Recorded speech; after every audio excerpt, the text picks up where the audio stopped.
Birinchi marta quchoqqa olish. Ona va bolaning ilk munosabatlari.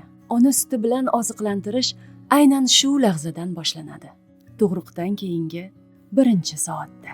Emizishga tayyorgarlik tug'ruqdan oldin boshlanadi.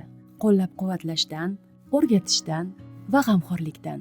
Agar ona va uning oila a'zolari chaqaloq tug'ilishidan oldin ona suti bilan oziqlantirishni qulay usullarini bilsalar, bu emizishni to'g'ri boshlashga va davom ettirishga yordam beradi.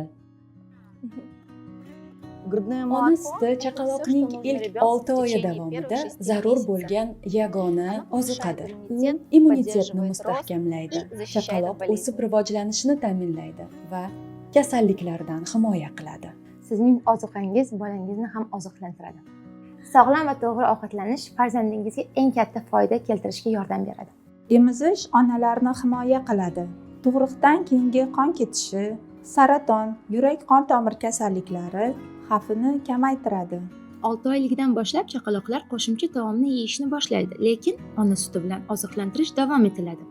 Bolani 2 yoshgacha va undan ortiq emizish tavsiya etiladi.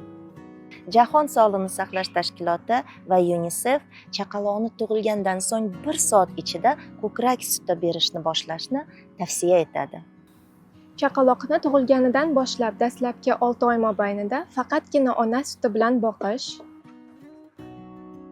6 oylikdan boshlab chaqaloqning ovqatlanishiga xavfsiz va to'yimli qo'shimcha taomlarni kiritish, shu bilan birga ko'krak suti bilan boqishni 2 yoshgacha va undan ko'p davom ettirish tavsiya etiladi. Qo'shimcha ovqat kiritishdan oldin albatta shifokor bilan maslahatlashish lozim.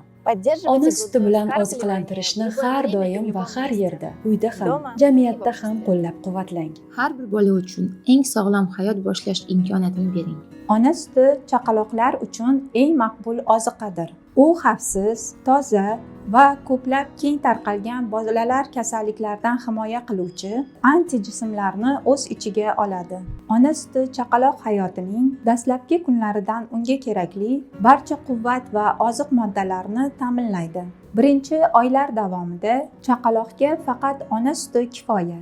Unda kerakli energiya va oziqa moddalar bor. Yarim yoshdan keyin ham ona suti ahamiyatini yo'qotmaydi. Bola ehtiyojini yarmigacha, 1 yoshdan keyin esa 3dan 1ni ta'minlaydi.